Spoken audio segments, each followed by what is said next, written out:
বন্ধু বান্ধৱীসকল কাপোৰ এযোৰ বনাই আছিলোঁ আজি সম্পূৰ্ণ হ'ল ভাবিলোঁ আপোনালোকক অকণমান দেখুৱাই দিওঁ যদি আপোনালোকৰ ভাল লাগে অৰ্ডাৰ কৰিব পাৰিব এইখন হৈছে মিক্স পাটৰ কাপোৰ তাতে মই এতিয়া হেড এম্ব্ৰইডাৰী কৰি দিছোঁ এম্ব্ৰইডাৰী মানে ষ্টন লগাইছোঁ মই ফেব্ৰিক নিজে কৰিছোঁ এনেদৰে আঁচলখনত বুকুতে এনেকৈ পৰাকৈ এবাৰ ডাঙৰ ফুল দিছোঁ আৰু এনেকৈ আঁচলত দুপাকৈ দিছোঁ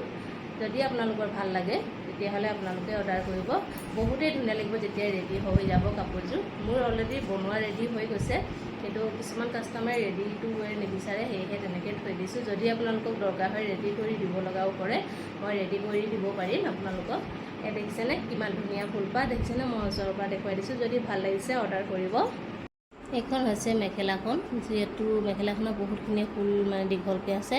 ভালকৈ ভিডিঅ'টো দেখা নাই সেয়েহে মই অকণমান এনেকৈ ভিডিঅ' কৰি দেখাই দিছোঁ এইখন হৈছে মেখেলাখন এইখন হৈছে চাদৰখনৰ এনেকৈ আঁচলত দুটা থাকিব মাজত এনেকৈ এপাহ থাকিব এইখন হৈছে চাদৰখন যদি ভাল লাগে আপোনালোকে অৰ্ডাৰ কৰিব পাৰিব এনেদৰে চাদৰৰ আঁচলত এপাহ গেৰুৱা ডিজাইন বনাই দিছোঁ যদি ভাল লাগিছে অৰ্ডাৰ কৰিব